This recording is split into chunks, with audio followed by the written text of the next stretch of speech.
Érase una vez el cuerpo humano, nuestro medio ambiente. Contaminando el ambiente, huyendo de la contaminación. ¿Te has preguntado alguna vez por qué los habitantes de las grandes ciudades aprovechan cualquier momento que tienen libre para salir al campo?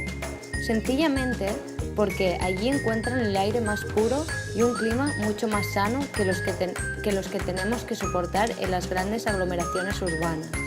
Efectivamente, la civilización contemporánea tiene muchas ventajas, pero uno de sus mayores inconvenientes es el haber alejado al hombre del medio ambiente que le era propicio.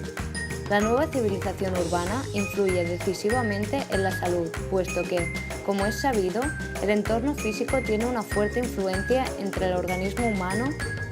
El mismo Hipócrates ya habló de esta relación en su tratado sobre los aires, las aguas y los lugares, en el que estudiaba el medio ambiente. Salir de la ciudad se ha convertido para muchos en una verdadera obsesión. Huyen de la contaminación llevándola consigo. ¿Cuándo empezó el problema? No creáis que la contaminación es un problema de hoy.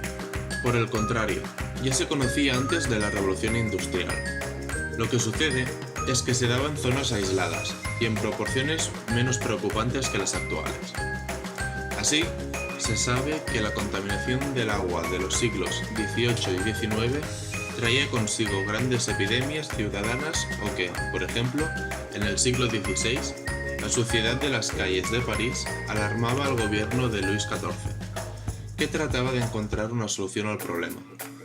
Pero en la actualidad, la industria, los productos químicos, la técnica, nuestra civilización en suma, ha traído consigo un alarmante crecimiento de los índices de contaminación. Ya no es una ciudad, ya no es un río, es el planeta entero el que está amenazado de que desaparezca de él todo vestigio de vida. Pero también es cierto que conviene no dramatizar. El hombre es consciente del peligro y aún está a tiempo de remediar el mal causado.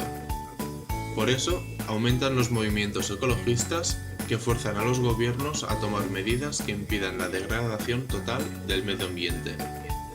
Aunque solo sea con el humo de sus vehículos, sus cigarrillos o dejando papeles y otros desperdicios por donde pasan, lo cierto es que contribuyen, y mucho, a contaminar el medio ambiente. El hombre, el elemento de la biosfera. La biosfera es aquella zona del planeta Tierra en la que se produce la vida.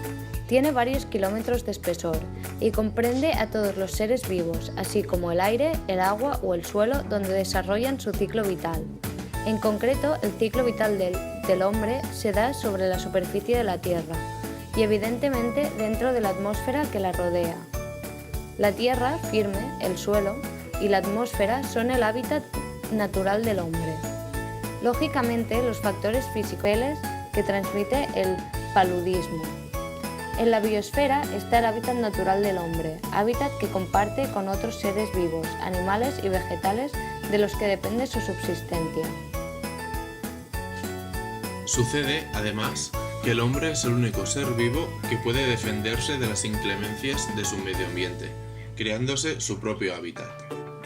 La técnica ha hecho posible una sociedad que le proporciona muchas comodidades: calefacción contra el frío, refrigeración contra el calor, transportes, diversiones cada vez más tecnificadas, etc.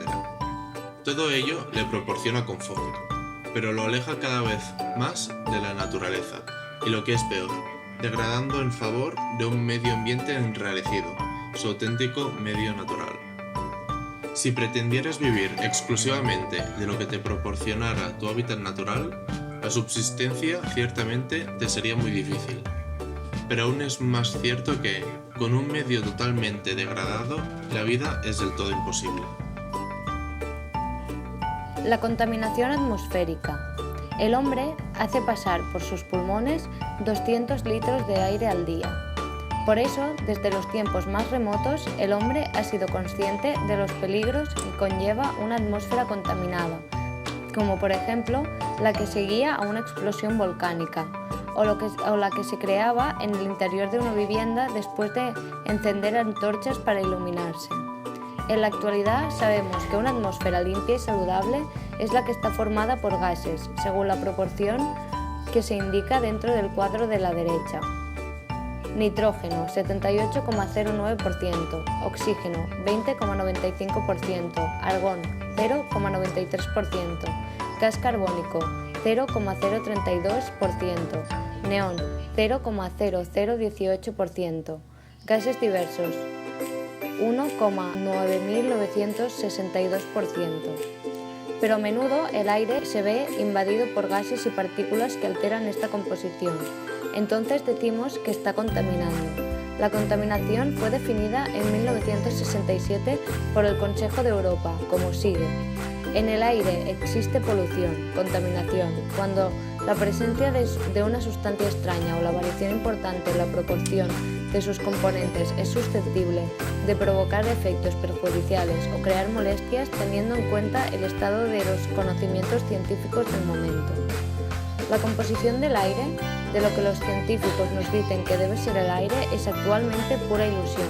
Cantidades ingentes de toxinas la están alterando constantemente, de modo que, si no se pone remedio, llegará un día que tendremos un aire irrespirable. ¿Quiénes contaminan? Bien sea porque se altera la proporción correcta de sustancias que forman el aire, o porque la concentración de una de ellas es tan elevada que puede perjudicar a los seres vivos o a sus medios de supervivencia, lo cierto es que la polución atmosférica es un enemigo a tener en cuenta. Para combatirlo es importante, pues, saber de dónde proviene. Se ha demostrado que en el origen de la contaminación está la combustión, es decir, que las principales fuentes contaminantes radican en aquellas actividades que queman algún producto. En esquema, los posibles contaminantes son 1. Combustiones domésticas e industriales que producen humos, polvo y dióxido de azufre, por ejemplo, las calefacciones. 2. Actividades industriales que precisan de la combustión, sobre todo las fundiciones y las industrias termoeléctricas. 3. Vehículos a motor. En según qué zonas es el origen de la mayor parte de la contaminación existente. Por ejemplo, en Nueva York, el tráfico rodado es el causante de un 60% de las sustancias contaminantes de la atmósfera. Es algo que todos sabemos, pero ¿cuántos son los que se preocupan de comprobar periódicamente la carburación de sus coches?